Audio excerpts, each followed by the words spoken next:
This story is a heartfelt exploration of the transformative power of kindness.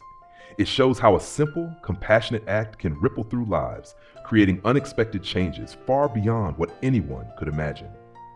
At its core, the narrative contrasts Emily's selfless empathy with her boss, Mr. Grayson's cold, profit-driven mindset. It delves into how their choices affect not only themselves, but also the broader community.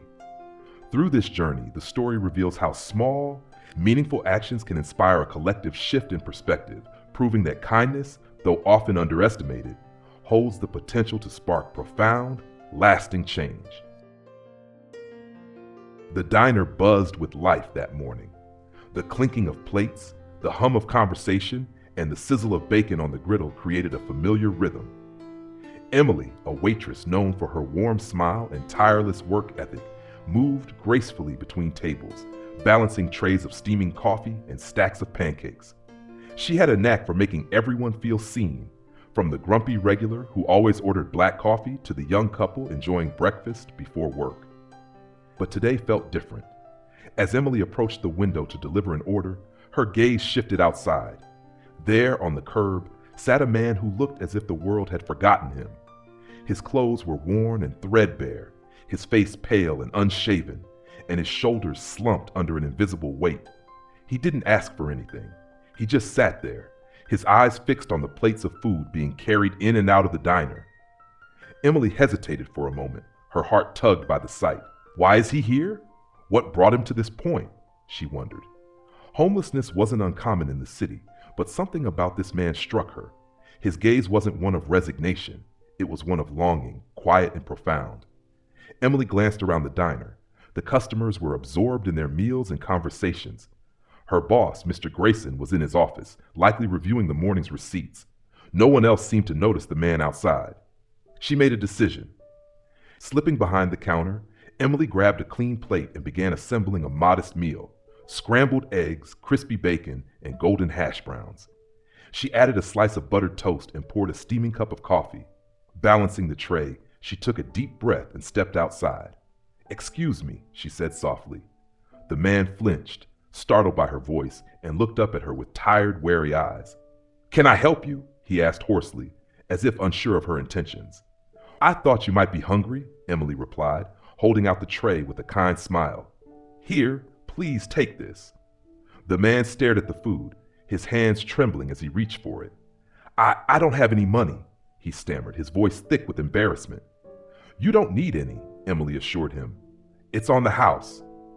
For a moment, he just looked at her, disbelief flickering across his face. "Why would you do this?" he whispered. "Because everyone deserves kindness," she said simply. The man introduced himself as Sam, a former soldier who had once lived a stable, fulfilling life. But after returning home from service, things fell apart. He lost his job, struggled with nightmares, and eventually pushed his family away. Now he was here on this curb with nothing. Emily sat down beside him, listening as he shared his story. She didn't interrupt, didn't judge, she simply listened. For the first time in a long while, Sam felt seen. But kindness, no matter how pure, often comes with consequences. Would Emily's small act of compassion lead to something greater, or had she unknowingly invited trouble into her life? Emily stepped back into the diner, feeling lighter after her conversation with Sam. For a brief moment, she forgot the hum of the diner and the stress of her shift, feeling a deep sense of fulfillment from her small gesture of kindness. But as she placed the now empty tray on the counter, she froze. Standing in the middle of the diner was Mr. Grayson, arms crossed, his face flushed red with anger. The room seemed to hush as customers turned to watch what was about to unfold. "Emily," his voice cut through the air like a knife, sharp and unyielding. "Kongi Mindang Lam Ji?" Emily blinked, caught off guard by his tone. I was just helping someone who needed it," she replied cautiously, her cheeks beginning to burn. "Helping someone?" he snapped, his voice rising with each word. "You took food from this diner, my diner, and gave it away without paying. Do you have any idea how much that plate costs? This is a business, not a charity." The chatter in the diner stopped completely. All eyes were on Emily and Mr. Grayson. Some customers leaned forward, intrigued, while others exchanged uncomfortable glances. Emily took a deep breath, trying to steady her voice. It was just one plate, she said firmly. It wasn't going to hurt the business. He was hungry, Mr. Grayson. I couldn't just ignore him. Mr. Grayson's twisted in disbelief. Ignore him? That's exactly what you should have done. People like him don't belong here. Do you know what this looks like to my paying customers?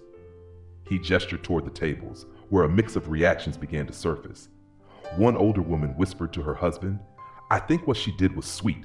The poor man looked like he hadn't eaten in days. But another customer, a man in a suit, muttered loudly, She's out of line. This is a business. What if everyone started giving things away? Emily's chest tightened, but she refused to back down. If showing compassion is wrong, then maybe this isn't the place for me, she said, her voice trembling slightly, but steady enough to carry through the room. Mr. Grayson narrowed his eyes. You're absolutely right. It's not. You're fired, Emily. Effective immediately. The words hit her like a blow. Fired. The job that had been her stability, her routine, her source of income, gone. Just like that. She felt a wave of humiliation as the weight of every customer's gaze pressed down on her. But instead of shrinking, Emily straightened her back. She reached behind her neck and untied her apron, folding it neatly before placing it on the counter. If this diner is ashamed of kindness, then I don't want to work here, she said, her voice clear and unwavering. She turned and walked out of the diner, her head held high, even as tears threatened to blur her vision. Outside, the air was colder than she remembered. Emily sat down on a bench just a few feet away from where Sam had been. Her hands trembled, not from the chill, but from the storm of emotions inside her. Anger, sadness, and doubt all swirling together. Was she wrong to have helped? Was Mr. Grayson right? She thought of Sam's grateful eyes, the tremble in his voice when he said, Thank you. No, she told herself. She'd done the right thing. Inside the diner, the aftermath of the confrontation rippled through the room. She didn't deserve that, one woman said softly, shaking her head. She was just trying to help someone. But Grayson's not wrong, another customer chimed in. Businesses have to make money. You can't just hand out food to everyone who walks by. A man near the counter added, Maybe, but he didn't have to embarrass her like that. She was one of the best servers here. The divide was clear. Some customers admired Emily's courage and kindness, while others sided with Mr. Grayson, seeing her actions as irresponsible and unprofessional. Back in his office, Mr. Grayson paced angrily. He wasn't just upset about the food. He was furious about the attention Emily's actions had drawn. In his mind, her choice to give away food undermined his authority and made him look weak in front of his customers. She made me look like a fool, he muttered under his breath. And for what? Some drifter who won't even remember her name tomorrow? But even as he tried to convince himself that firing her was the right decision, there was a nagging discomfort in the back of his mind. The look on her face as she walked out the door, the conviction, the quiet strength, lingered in his thoughts, no matter how much he tried to push it away. Meanwhile, Emily sat on the bench, staring at the ground. Her mind raced with questions she couldn't answer. How would she pay her bills? What would she do now? But amidst the uncertainty, one thought rose above the rest. If I had to do it all over again, I wouldn't change a thing.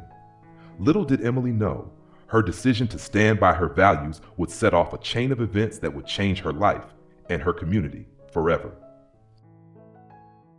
The chill of the late afternoon air wrapped around Emily as she sat on a worn wooden bench just outside the diner. She hunched slightly, her hands clasped tightly in her lap as she stared at the ground. The distant hum of traffic and the occasional chatter of passersby filled the silence, but in her mind, it was chaos. Did I do the right thing? The question played on a loop. She thought of Sam's grateful face, his trembling hands holding the plate she had given him, and his soft thank you. That moment felt so pure, so necessary. But was it worth losing her job? The humiliation of being fired in front of the entire diner still burned fresh in her mind. She shook her head, trying to push the doubt aside. Deep down, she knew she had done the right thing. Yet the uncertainty lingered like a shadow. A sleek black car pulled up to the curb nearby, the low purr of the engine barely audible over the city's ambient noise. Emily didn't notice it at first, lost in her thoughts. The door opened and a man in a tailored suit stepped out. His polished shoes clicked softly against the pavement as he approached. "Excuse me," he said gently. Emily glanced up, startled. Her red-rimmed eyes met his calm, kind gaze. "Are you Emily?" the man asked. "Yes," she replied hesitantly, brushing a stray strand of hair from her face. "That's me." The man extended his hand, a reassuring smile on his face. "I'm Mayor Daniels. I heard about what happened inside."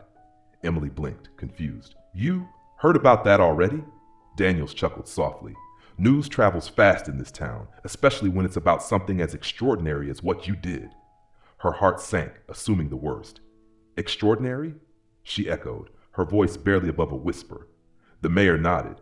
"Yes, it's not every day someone chooses to act with such compassion, even when they know it might cost them. What you did for that man, it was brave." Emily's throat tightened as a wave of emotion threatened to overwhelm her. She had expected judgment, criticism, maybe even pity, but not this.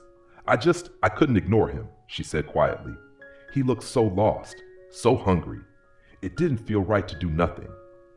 "And that," Daniel said, his voice steady, "is exactly why I'm here. We need more people like you, Emily. People who lead with their hearts." He gestured toward the bench. "May I sit?" Emily nodded, shifting slightly to make room. As he sat beside her, he clasped his hands together, his demeanor warm and approachable. "I run a nonprofit organization that works with veterans and the homeless. We're always looking for people who care, people like you. I think you'd be a perfect fit." Emily's eyes widened. "Me? But I don't have any experience with that kind of work. I've just been a waitress." Daniel smiled. "Experience can be learned. What matters is that you care, and clearly you do.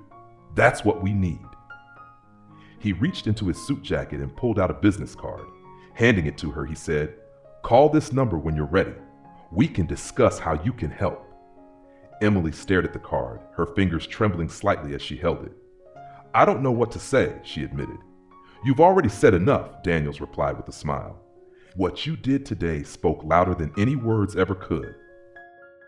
As he stood to leave, he turned back to her, a thoughtful look on his face. "Emily," he said, "your story has the power to inspire others. Would you mind if I shared it? I think people need to hear what you've done." Emily hesitated. She wasn't used to being the center of attention, but if her story could help others, if it could make a difference, how could she say no? "Okay," she said finally. "If it can help, then yes." Daniels nodded. "Thank you." And Emily, she looked up at him. "Don't ever stop being who you are. The world needs more people like you." With that, he returned to his car and drove away, leaving Emily sitting on the bench, still clutching the business card. For the first time that day, a glimmer of hope began to replace the doubt that had weighed her down. The next morning, Emily woke up to her phone buzzing incessantly. Notifications flooded her screen, texts, calls, and alerts from social media. Curious and slightly apprehensive, she opened one of the notifications. It led her to a post by Mayor Daniels. Her breath caught as she read the words. "Yesterday, I met a woman who reminded me of the power of compassion. Emily didn't just feed a hungry man. She reminded all of us what it means to care for one another. Let her story inspire you to make a difference, no matter how small." Attached to the post was a photo of Emily sitting with Sam on the curb, the plate of food balanced on his lap. The post had already gone viral, with thousands of likes, shares, and comments pouring in. People from all over the city and beyond were moved by her story. Comments flooded in. "This is the kind of story we need to hear more often. Emily is a hero. Thank you, Emily, for reminding us that kindness costs nothing but means everything. I'm donating to my local shelter right now. Let's all do our part." Emily's phone buzzed again. A message from a stranger. "Your story inspired me to buy lunch for a homeless man today. Thank you for showing us how small acts can make a big difference." She wiped a tear from her cheek, overwhelmed by the outpouring of support. The ripple effect didn't stop there. The nonprofit organization Daniels mentioned received a surge of interest from volunteers and donors. Local businesses reached out, offering job opportunities for homeless individuals. Even Sam's life began to change. With the nonprofit's help, he received medical care, therapy, and a place to stay. Slowly but surely, he started rebuilding his life. For Emily, the events of the past 24 hours had been a whirlwind. But as she sat at her kitchen table, looking at the business card the mayor had given her, she felt something she hadn't felt in a long time: purpose. What had started as a single act of kindness was growing into something much bigger, something that could change lives. But while Emily's life was taking a hopeful turn, another life, her former boss's, was about to face a reckoning he never saw coming. Within days of Mayor Daniels sharing Emily's story on social media, it went viral. The post garnered tens of thousands of likes, shares, and comments, resonating with people far and wide. Phrases like, "Kindness changes everything," "Always help when you can, even if it's just a meal," "Thank you, Emily, for reminding us that compassion still exists," flooded the comments section. What started as a simple act of kindness quickly became a movement. Restaurants across the city began reassessing how they could contribute. A popular restaurant chain announced they would donate leftover food to local shelters daily. "We realized we could do more with what we already have," the chain's owner explained. Smaller diners joined in too, organizing free meal events on weekends. The ripple effect of Emily's actions didn't stop with restaurants. Local businesses reached out to the nonprofit organization Emily had just joined, eager to find ways to support their community. A manufacturing company stated, "We're looking to hire, and we're willing to train people who've struggled. If they need a chance, we'll provide it." Before long, dozens of formerly homeless individuals, including veterans like Sam, secured stable jobs. These jobs gave them not only income, but also a renewed sense of dignity and belonging. One veteran, now working in a local mechanic shop, shared, "For the first time in years, I feel like I matter." Emily didn't just help Sam, she helped people like me. As the community began to change, Sam, the homeless man Emily had helped, embarked on a journey to rebuild his life. With the nonprofit support, Sam received medical attention for his long-neglected health issues. He also participated in therapy sessions to address the trauma he carried from his military service. During one group session, Sam shared, "When Emily handed me that meal, I felt visible for the first time in years.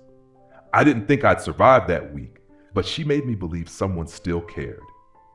A few months later, Sam took on a part-time role at a community center. His job was to assist other veterans struggling with homelessness, much like he once had. Sam became a role model, proving it was possible not only to survive, but to thrive and give back. One of the veterans Sam supported said, "When I see Sam, I know I can do it too. He's living proof that we all deserve a second chance." Emily's story didn't just change lives, it shifted the entire community's perspective on homelessness and compassion. One young mother commented on Mayor Daniels' post, "I used to rush my kids past homeless people, but now I want to teach them to help." Emily's story made me realize everyone deserves kindness. Others began to take action, donating food, clothing, and even their time to local shelters. A local teacher used Emily's story in a special lesson on compassion, telling his students, "A small act like giving someone a meal can change their entire world, and sometimes it can change ours too." For Emily, the past few weeks felt surreal. She never imagined her small act of kindness would spark such a profound movement. One day, while working at the nonprofit, she received a handwritten letter. The note read, "Thank you, Emily. Your story changed the way I see the world. I've decided to donate and volunteer. The world needs more people like you." Emily held the letter close, tears welling in her eyes. She didn't see herself as a hero, just someone who did the right thing. But that one right thing had inspired thousands. The changes Emily's story brought weren't fleeting. Homeless shelters in the city received increased funding, allowing them to offer more services to those in need. Individuals like Sam gained stable jobs, housing, and a sense of purpose. Compassion became a cornerstone of the community, with small acts of kindness becoming a daily occurrence. Emily, Sam, and others at the nonprofit continued their work, creating a better future not just for the homeless, but for everyone. But as Emily and the community moved forward, one person found himself grappling with the consequences of his choices. Mr. Grayson, the man who fired Emily, was about to learn a lesson he would never forget. Meanwhile, inside the diner that had once bustled with life, things had taken a turn for the worse. Word of Mr. Grayson's treatment of Emily had spread like wildfire. Customers who had been regulars for years stopped showing up, unwilling to support a business where compassion was punished. At first, Mr. Grayson dismissed the backlash as temporary. People forget these things, he told himself. But days turned into weeks, and the diner's once crowded booths remained empty. Online reviews poured in, many scathing. I can't support a place where kindness is treated like a crime. The food might be good, but the owner's attitude leaves a bad taste. By the end of the second month, Mr. Grayson was forced to lay off staff to cut costs. The once proud businessman found himself pacing his empty diner, surrounded by vacant tables and the echoes of what used to be. Eventually, the inevitable happened. Unable to cover rent or expenses, Mr. Pua Grayson locked the doors of his diner for the last time. A few weeks later, Mr. Grayson, now dressed in a worn suit that seemed a far cry from his usual polished appearance, stood outside the nonprofit where Emily worked. For a long moment he hesitated, his hand hovering over the door handle. The thought of facing Emily, of admitting his mistakes, weighed heavily on him. Finally, he pushed the door open. Inside, the atmosphere was warm and welcoming. Volunteers bustled about, sorting donations and greeting those in need with kind smiles. Amidst the activity, Emily stood at a table speaking with a group of new volunteers. She looked different, not just because she wasn't wearing the diner's uniform, but because she seemed lighter, freer. Mr. Grayson cleared his throat and Emily turned to see him. Her expression shifted from surprise to curiosity. "Mr. Grayson?" she said, stepping closer. He lowered his gaze, unable to meet her eyes. "Emily," he began, his voice low, almost trembling. "I came to apologize for everything." Emily said nothing, waiting for him to continue. "I was wrong," he admitted. "I was so focused on my business, on appearances, that I lost sight of what really mattered. And now, I've lost everything." He paused, his voice breaking. "I don't expect forgiveness, but I need help. I don't know where else to go." Emily studied him for a moment, her face unreadable. Memories of that day in the diner flashed through her mind, the humiliation, the anger, the way he had shouted at her in front of everyone. But as she looked at him now, she saw no trace of the arrogant man who had fired her. Instead, she saw someone who was lost, humbled, and seeking redemption. "Mr. Grayson," she said softly, "I've learned that kindness doesn't have limits, even for those who've hurt us." His head lifted slightly, hope flickering in his eyes. Emily continued, "We're here to help anyone who needs it. That includes you." She gestured toward a chair at a nearby table. "Sit down. Let's talk about how we can get you back on your feet." In the weeks that followed, Mr. Grayson began volunteering at the nonprofit. At first, he felt out of place, surrounded by the very people he had once dismissed. But as he listened to their stories of hardship, resilience, and hope, something within him began to change.